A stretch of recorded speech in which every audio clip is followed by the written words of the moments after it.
Antes de escuchar el mensaje de esta mañana con el título El crecimiento del cuerpo, vamos a hacer la lectura en la epístola del apóstol Pablo a los Efesios, que corresponde a la meditación de esta mañana. Efesios capítulo 4, versículo desde el 7 hasta el 16. Pero a cada uno de nosotros fue dada la gracia conforme a la medida del don de Cristo, por lo cual dice: subiendo a lo alto, llevó cautiva la cautividad y dio dones a los hombres. ¿Y eso de que subió, qué es? Sino que también descendió primero a las partes más bajas, es decir, a la tierra. El que descendió es el mismo que también subió por encima de todos los cielos para llenarlo todo. Y el mismo constituyó a unos apóstoles, a otros profetas, a otros evangelistas, a otros pastores y maestros, a fin de perfeccionar a los santos para la obra del ministerio, para la edificación del cuerpo de Cristo, hasta que todos lleguemos a la unidad de la fe y del conocimiento del Hijo de Dios, a un varón perfecto, a la medida de la estatura de la plenitud de Cristo, para que ya no seamos niños fluctuantes, llevados por doquiera de todo viento de doctrina, por estratagema de hombres que para engañar emplean con astucia las artimañas del error, sino que siguiendo la verdad en amor, crezcamos en todo en aquel que es la cabeza, esto es, Cristo, de quien todo el cuerpo, bien concertado y unido entre sí, por todas las coyunturas que se ayudan mutuamente, según la actividad propia de cada miembro, recibe su crecimiento para ir edificándose en amor. Que Dios bendiga su palabra.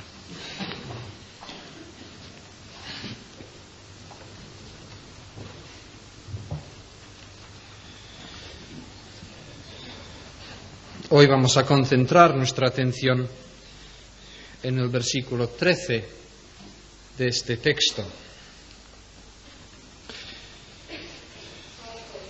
Hemos visto que la primera preocupación de Pablo, después de habernos descrito los propósitos eternos de Dios en la primera mitad de esta epístola, y ahora, al volver hacia nuestra responsabilidad cristiana,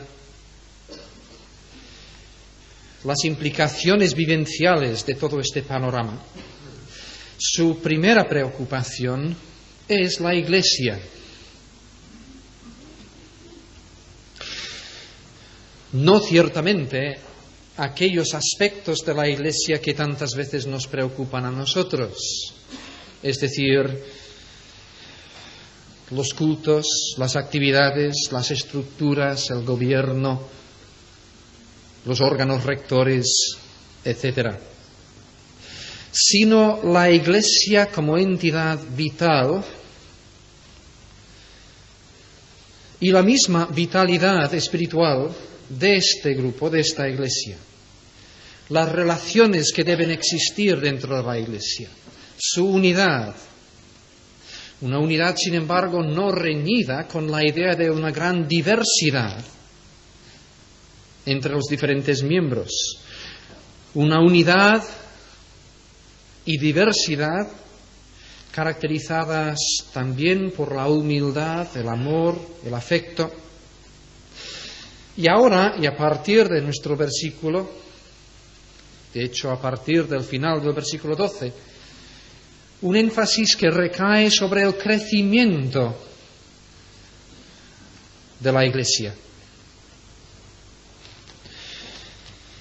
De hecho, los versículos que hoy empezamos a estudiar son muy parecidos a unos que ya hemos visto en el capítulo 2 de esta misma epístola, donde Pablo ha recordado a los efesios que ya no son extranjeros ni advenedizos, sino conciudadanos de los santos, miembros de la familia de Dios. Y luego les recuerda algunas de las cosas que ya hemos visto y que vamos a ver. Edificados sobre el fundamento de los apóstoles y profetas, siendo la principal piedra del ángulo Jesucristo mismo, en quien todo el edificio bien coordinado va creciendo para ser un templo santo en el Señor, en quien vosotros también sois juntamente edificados para morada de Dios en espíritu. Vemos los mismos énfasis sobre el fundamento, los apóstoles y los profetas que considerábamos la semana pasada, sobre lo que en el capítulo 2 se llama la piedra angular, pero en nuestro capítulo 4, al ir pasando de la metáfora del edificio a la metáfora del cuerpo, Cristo llama, en vez de piedra angular, la cabeza, Cristo mismo, sobre la necesidad de crecimiento, sobre la necesidad de coordinación dentro de este crecimiento. Siempre los mismos énfasis, tanto en el capítulo 2 como aquí en el capítulo 4. La diferencia radica en lo siguiente, que mientras en el capítulo 2, lo que ya hemos visto hace muchos meses ya, Pablo señalaba nuestro privilegio como gentiles de estar incorporados en este propósito y plan de Dios, en este cuerpo, en este edificio. Aquí su énfasis no recae tanto sobre nuestro privilegio como sobre nuestra responsabilidad. Allí era para salvación que estábamos incorporados dentro del cuerpo. Aquí en el capítulo 4 es para servicio que estamos incorporados. Es decir, el mismo lugar que Dios te ha dado, la misma posición que tú tienes en Cristo, que la tomes en términos de la metáfora del edificio, tú eres piedra dentro de este edificio, o que la tomes en términos del cuerpo, tú eres miembro de este cuerpo, este mismo lugar y posición que garantiza tu salvación es a la vez tu lugar de servicio para el Señor.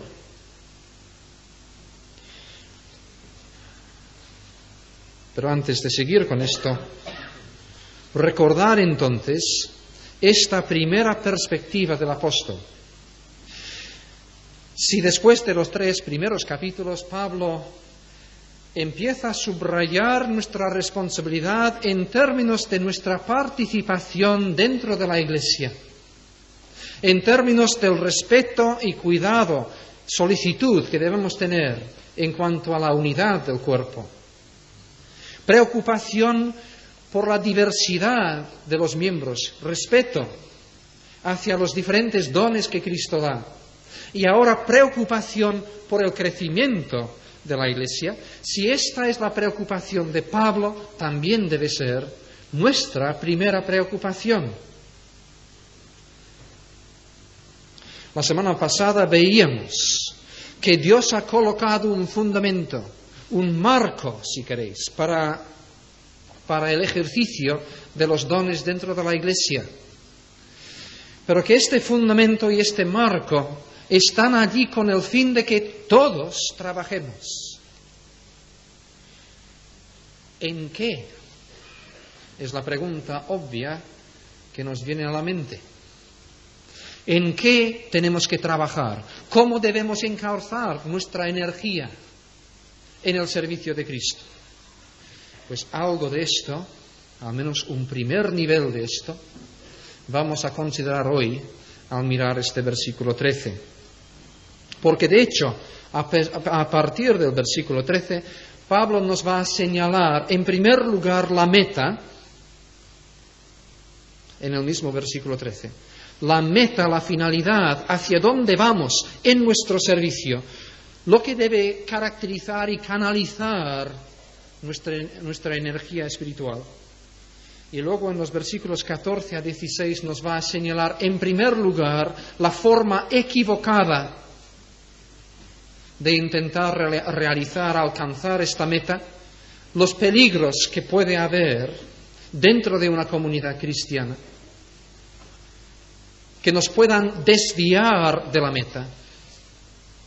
Y finalmente, el método verdaderamente cristiano de crecimiento, de actuar en el servicio de Cristo y de la Iglesia. Hoy pues nos quedamos con la meta que tenemos que seguir. Y efectivamente vemos que tiene que ver con una meta cuando miramos el versículo 13 y vemos que empieza diciendo hasta que todos lleguemos. Y entiendo que la palabra en el griego, aquí traducida, lleguemos, significa alcanzar el lugar de destino. Es una palabra sacada de un vocabulario de viajes. Vamos de viaje y vamos a llegar un día al destino. Aquí y ahora lo que conocemos es transición, progreso, viaje. Por la gracia de Dios llegaremos, pero mientras tanto nuestro empeño debe ser el de poner nuestros ojos en la meta y hacer todo lo posible por dirigir nuestro barco hacia el puerto,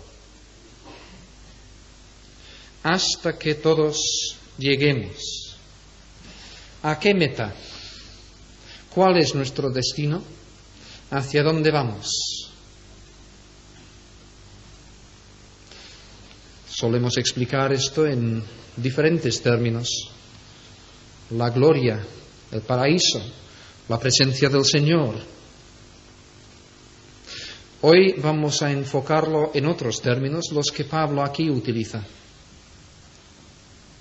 No es que haya diferentes metas, siempre es la misma.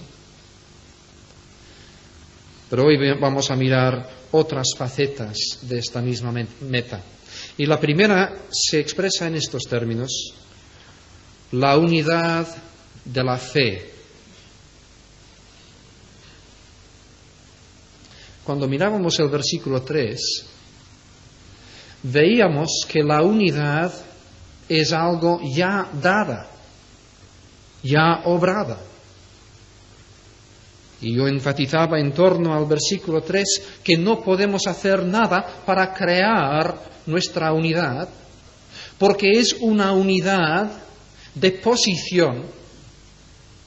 De la misma manera que tus hermanos carnales son tus hermanos, lo quieras o no, y estás dentro de la familia en la que has nacido, lo quieras o no, de esta misma manera no podemos rechazar nuestras obligaciones familiares, no podemos negar la existencia de nuestros hermanos y de nuestra familia cristiana sin correr el riesgo de negar nuestra relación con el Padre.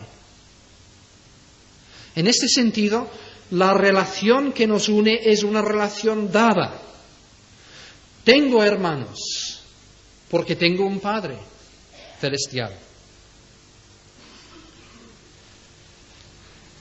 Y no es una relación fría tampoco, porque el mismo Espíritu que ha obrado mi nacimiento dentro de esta familia, también obra en mis hermanos. Y estamos vinculados, por lo tanto, por un mismo Espíritu. No podemos crear esta realidad, es obra de Dios. Pero, según el versículo 3, debemos estar solícitos para guardar esta unidad. Sin embargo, ahora que llegamos al versículo 13, da la sensación de que la unidad es algo que todavía no hemos alcanzado. Y ciertamente, las dos cosas podemos decir de nuestra unidad. En cuanto a su base, su fundamento, sus características legales, esta unidad nos ha sido dada ya. Somos uno, un solo hombre en Cristo, un solo cuerpo en el Señor. Aquí está la unidad ya dada. Pero, dice Pablo ahora, tenemos que llegar a la unidad de la fe. Es decir, a esta unidad de todos aquellos que creen en el mismo Señor. Por lo tanto, conscientes de la responsabilidad que tenemos ante Dios, como veíamos la semana pasada, conscientes de que todos tenemos que colaborar y trabajar juntos en esta empresa, la primera meta, o la primera manera de enfocar la meta que debemos tener por delante es esta: todo lo que contribuye a reforzar esta unidad espiritual es de Dios. Es colaborar con Dios. Es trabajar bien en los caminos del Señor. Es contribuir a que alcancemos la meta. Hasta que la armonía, la comprensión, el amor fraternal, el cuidado y la preocupación los unos por los otros, hasta que todas estas cosas entre nosotros no alcancen su plenitud, no habremos llegado a la meta. Mientras tanto, estamos de camino. Y la primera manera en la que debemos enfocar nuestras energías en el servicio del Señor está en hacer todo lo posible por reforzar los vínculos de unidad, de armonía, de amor fraternal, que ya Dios me ha dado, pero que necesitan mi cultivación, mi cuidado.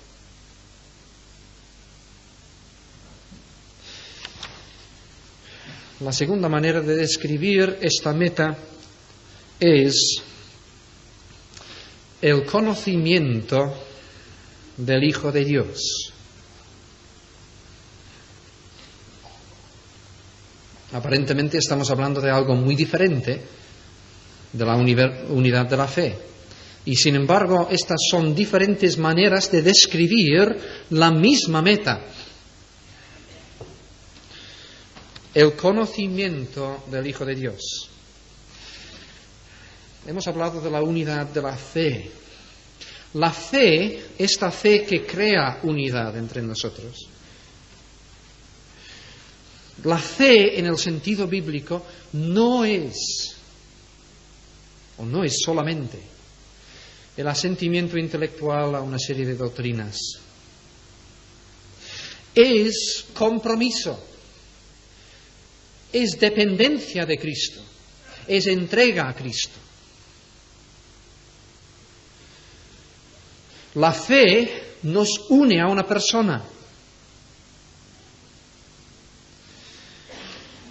Y es, obviamente, en Cristo que encontramos nuestra unidad. Él es nuestra cabeza.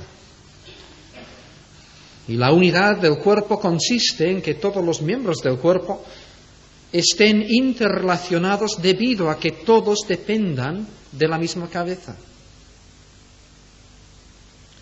Por lo tanto, cuando Pablo pasa de hablar de la unidad de la fe a hablar del conocimiento del Hijo de Dios, está hablando, repito, de dos facetas de una misma realidad.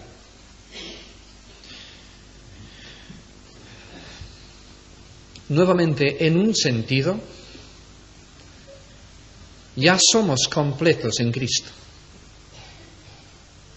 En un sentido, estamos plenamente incorporados en Él. En cuanto a base legal, en cuanto a posición ante Dios, ya estamos en Cristo, perfectamente asumidos en Él, unidos con Él. Nuestra incorporación en Cristo es un hecho completo. pero nuestra comunión con Cristo es cuestión de un proceso y un desarrollo paulatino, progresivo, a lo largo de toda esta vida, que requiere crecimiento. Solo es cuando le conozcamos perfectamente que habremos alcanzado finalmente la meta. O en palabras del mismo Pablo en 1 Corintios capítulo 13. Ahora vemos por espejo, oscuramente, mas entonces veremos cara a cara. Ahora conozco en parte, pero entonces conoceré como fui conocido. Nuestro conocimiento de Cristo un día, nos dice, será perfecto y habremos llegado. Esta es la meta. Mientras tanto, hermanos, una segunda manera de enfocar y entender nuestro servicio es esta: que todo lo que contribuye a que mi hermano conozca mejor a Cristo, ame más a Cristo, esté más en comunión con Cristo, indica que estoy bien encauzado en cuanto a la meta, mi manera de actuar para el Señor. Es fácil decir esto.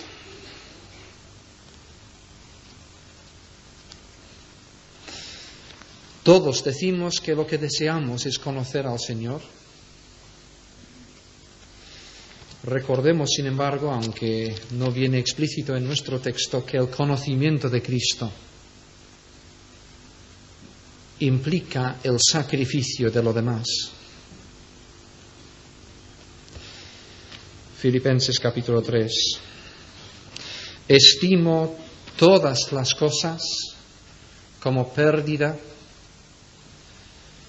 por la excelencia del conocimiento de Cristo Jesús, mi Señor, por amor del cual lo he perdido todo y lo tengo por basura, para ganar a Cristo y ser hallado en Él, a fin de conocerle.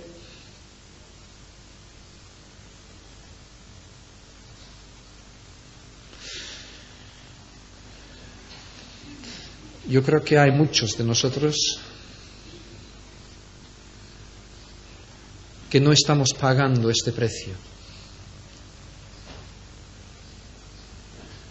Algunos porque entendemos el precio que debemos pagar, pero no estamos dispuestos.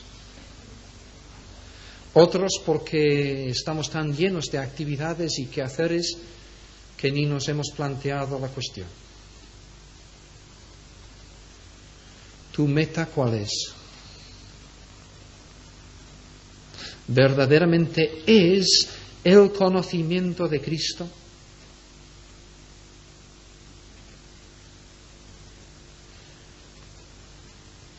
Entonces cuenta todo lo demás como pérdida.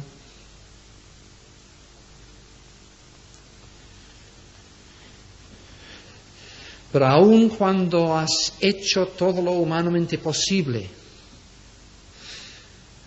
por rectificar tu rumbo, tu dirección, tus prioridades, y aun cuando has puesto tu mirada plenamente en el conocimiento de Cristo, y aun cuando este es tu máximo deseo para tu propia vida, y aun cuando este es tu empeño en tu servicio dentro de la Iglesia, el que tus hermanos puedan también conocerle, aun así tendremos siempre que decir con el apóstol, no que lo haya alcanzado ya, ni que ya sea perfecto, sino que prosigo por ver si logro asir aquello para lo cual fui también asido por Cristo Jesús. Hermanos, yo mismo no pretendo haberlo ya alcanzado, Pero una cosa hago, olvidando ciertamente lo que queda atrás y extendiéndome a lo que está delante, prosigo a la meta, al premio del supremo llamamiento de Dios en Cristo Jesús. Yo creo que muchos de nosotros en esta mañana, y yo el primero, necesitamos ponernos delante de Dios y examinar nuestros corazones a ver si realmente nuestro primer amor es el conocimiento de Cristo.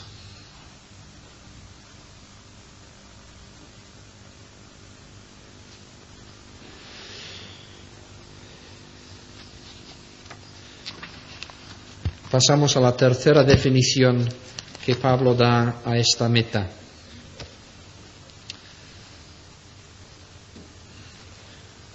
A un varón perfecto según la medida de la estatura de la plenitud de Cristo.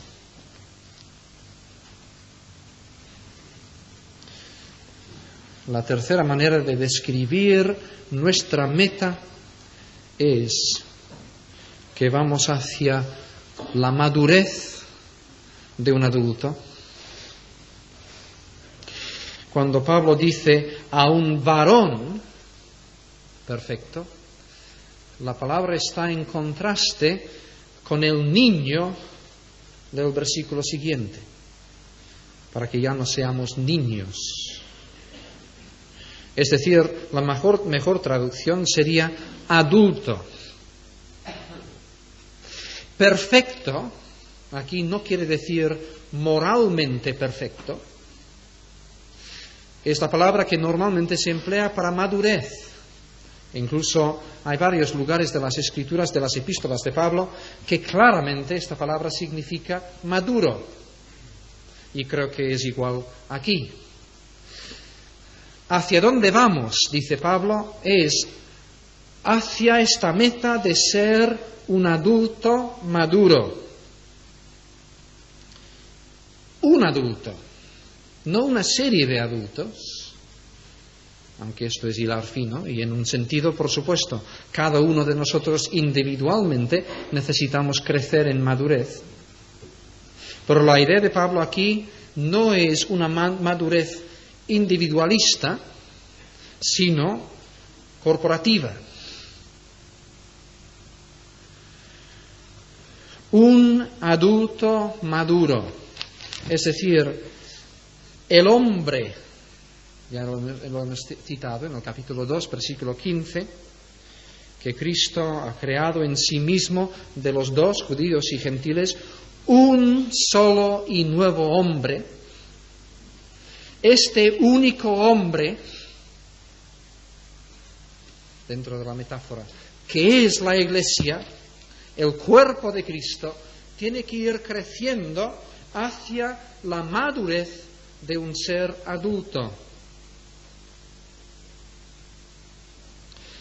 ¿Cómo es esta madurez? Pues Pablo nos lo explica. Esta madurez adulto, este adulto maduro, es según la medida de la estatura de la plenitud de Cristo. Aquí tenemos una cadena de palabras muy paulinas. Inicialmente nos cuesta hacer entrar estas palabras dentro de nuestra iglesia, de nuestra cabeza. Según la estatura, es decir, el pleno desarrollo físico, madurez de edad y de talla. Incluso la palabra talla sería una buena traducción aquí. A la medida de la talla de Cristo. ¿Qué talla?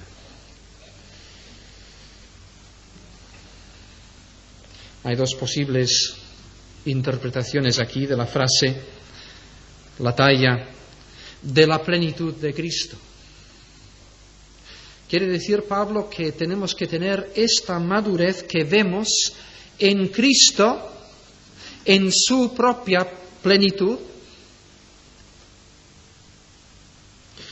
Pues si entendemos la plenitud intrínseca de Cristo en términos de su plenitud como hombre,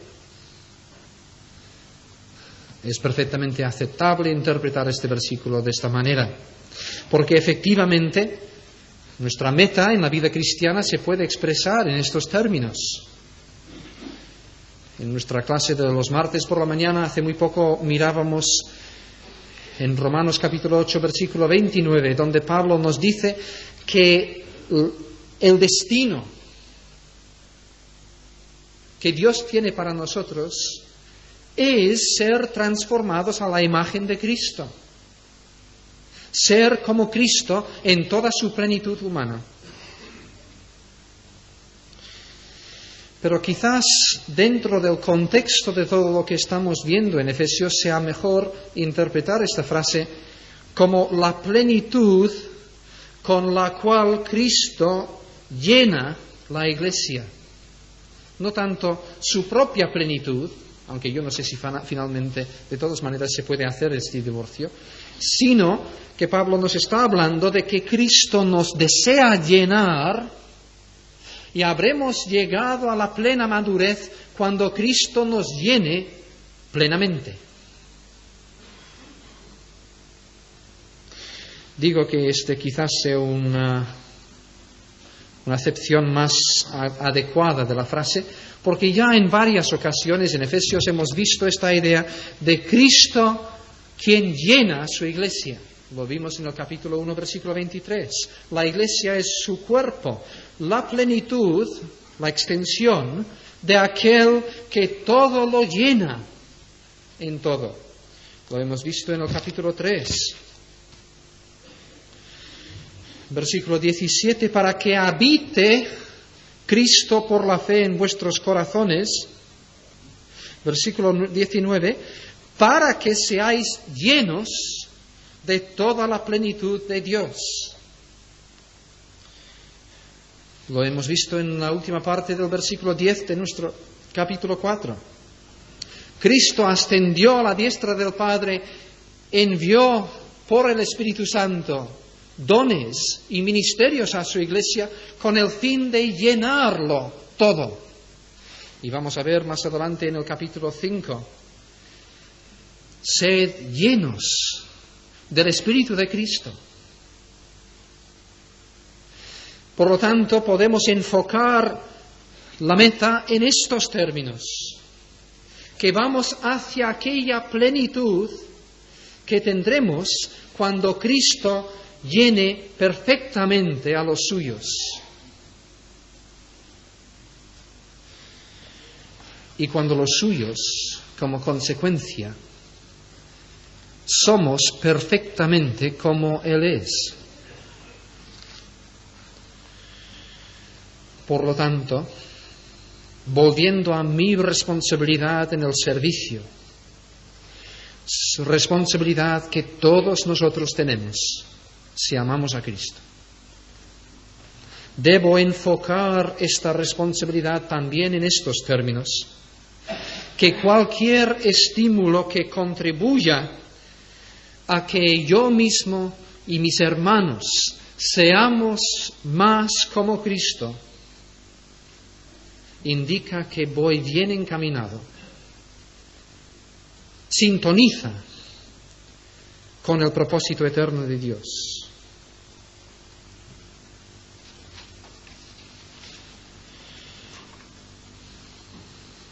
Todos tenemos responsabilidad en esto. Son los santos, todos nosotros que hemos creído en Cristo, los que tenemos entre manos, esta obra del ministerio para la edificación del cuerpo de Cristo.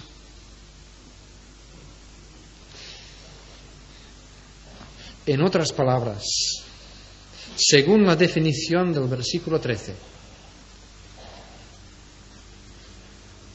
todos tenemos la responsabilidad de hacer que como congregación vayamos creciendo en unidad. No ciertamente una unidad cualquiera, no una unidad, en primer lugar al menos, de estructuras, sino una unidad de la fe,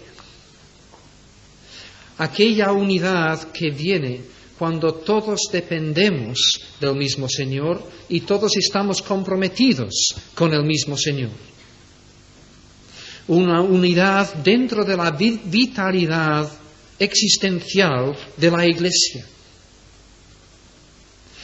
Todos tenemos la responsabilidad de hacer que personalmente y corporativamente vayamos creciendo en la comunión y el conocimiento de Cristo. Todos tenemos la responsabilidad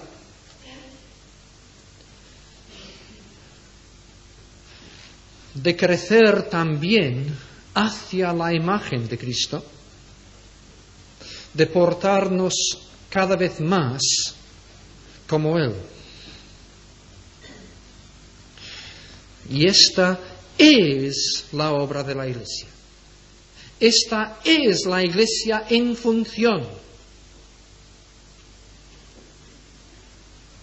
Lo demás, o bien es este fundamento que veíamos la semana pasada, o bien es secundario. Por lo tanto, podemos examinarnos y considerando que cada uno de nosotros tiene ministerio y dones de parte de Cristo y una responsabilidad a realizar en el contexto de la Iglesia, podemos decir que todos somos ejemplo de estas cosas ante los demás.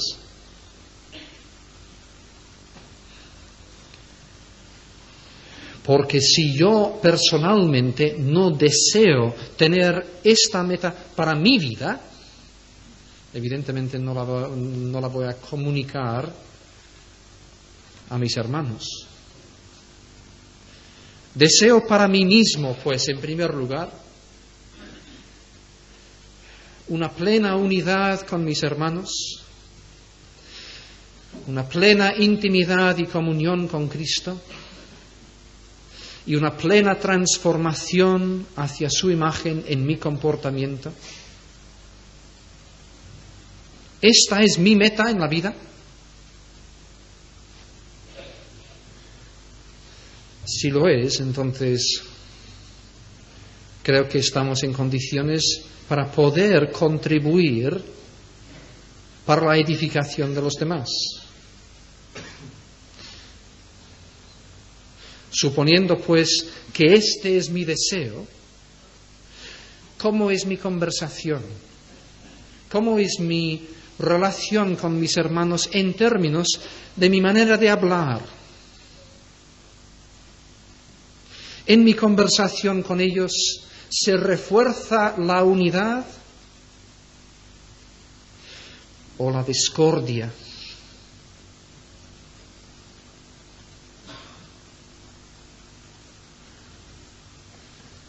Ya muchas veces hemos comentado el mal de los chismorreos, de las críticas. Permitidme recordaros otra vez. Esta es la otra cara. ¿Cómo es mi conversación? ¿Es para la edificación de la Iglesia? Porque a esto he sido llamado. Y no es solo que el pastor desde el púlpito tenga que decir las palabras de Cristo para edificación del pueblo. Es que todo el pueblo en todo momento tiene que estar diciendo, hablando conforme a las palabras de Cristo, para que podamos edificarnos mutuamente. ¿Y cómo es luego en otro nivel? Después de considerar mi propio deseo, mi manera de hablar, cómo es mi compromiso, mi participación dentro de la congregación, mi actuación, mi fidelidad, es con el fin de que podamos crecer en unidad, en conocimiento y en transformación a la imagen de Jesús. Yo creo que la palabra de Dios es muy clara.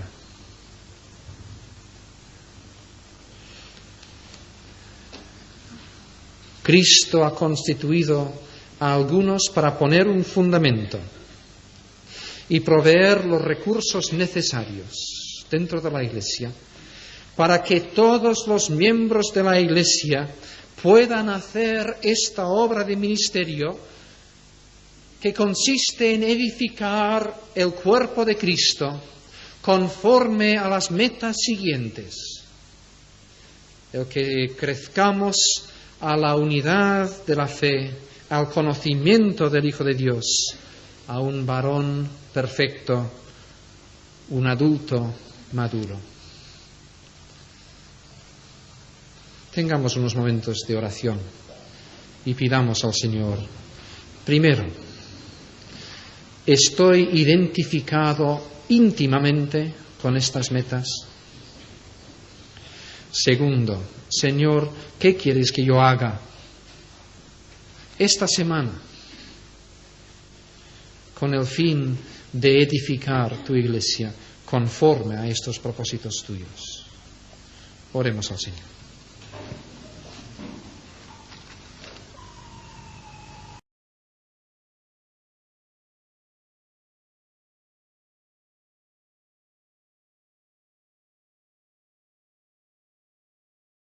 Estudiar son muy parecidos a unos que ya hemos visto en el capítulo 2 de esta misma epístola, donde Pablo ha recordado a los efesios que ya no son extranjeros ni advenedizos, sino conciudadanos de los santos, miembros de la familia de Dios. Y luego les recuerda algunas de las cosas que ya hemos visto y que vamos a ver. Edificados sobre el fundamento de los apóstoles y profetas, siendo la principal piedra del ángulo Jesucristo mismo, en quien todo el edificio bien coordinado va creciendo para ser un templo santo en el Señor, en quien vosotros también sois juntamente edificados para morada de Dios en espíritu. Vemos los mismos énfasis sobre el fundamento, los apóstoles y los profetas, que considerábamos la semana pasada, sobre lo que en el capítulo 2 se llama la piedra angular, cultos, las actividades, las estructuras, el gobierno, los órganos rectores, etc., sino la Iglesia como entidad vital y la misma vitalidad espiritual de este grupo, de esta Iglesia. Las relaciones que deben existir dentro de la Iglesia, su unidad.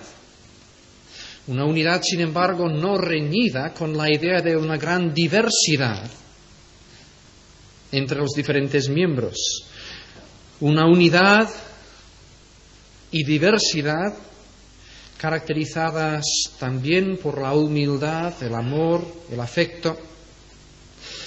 Y ahora, y a partir de nuestro versículo, de hecho a partir del final del versículo 12, un énfasis que recae sobre el crecimiento de la Iglesia. De hecho, los versículos que hoy empezamos a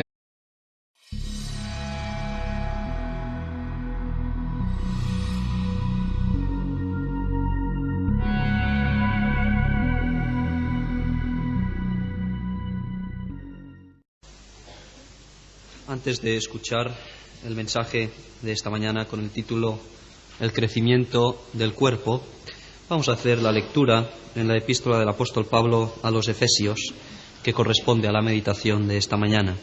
Efesios capítulo 4, versículo desde el 7 hasta el 16.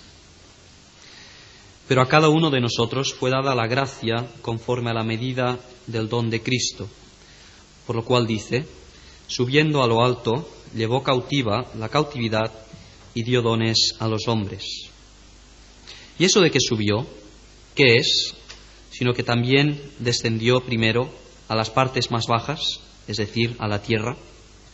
El que descendió es el mismo que también subió por encima de todos los cielos para llenarlo todo. Y él mismo constituyó a unos apóstoles, a otros profetas, a otros evangelistas, a otros pastores y maestros, a fin de perfeccionar a los santos para la obra del ministerio, para la edificación del cuerpo de Cristo, hasta que todos lleguemos a la unidad de la fe y del conocimiento del Hijo de Dios, a un varón perfecto, a la medida de la estatura de la plenitud de Cristo, para que ya no seamos niños fluctuantes, llevados por doquiera de todo viento de doctrina, por estratagema de hombres que para engañar emplean con astucia las artimañas del error, sino que siguiendo la verdad en amor, crezcamos en todo en aquel que es la cabeza, esto es, Cristo, de quien todo el cuerpo, bien concertado y unido entre sí, por todas las coyunturas que se ayudan mutuamente, según la actividad propia de cada miembro, recibe su crecimiento para ir edificándose en amor. Que Dios bendiga su palabra.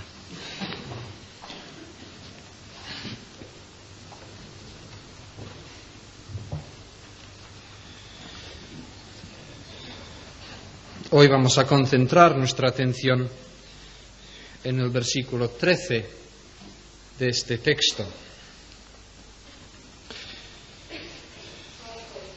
Hemos visto que la primera preocupación de Pablo, después de habernos descrito los propósitos eternos de Dios en la primera mitad de esta epístola, y ahora, al volver hacia nuestra responsabilidad cristiana, las implicaciones vivenciales de todo este panorama, su primera preocupación es la Iglesia. No ciertamente aquellos aspectos de la Iglesia que tantas veces nos preocupan a nosotros, es decir, los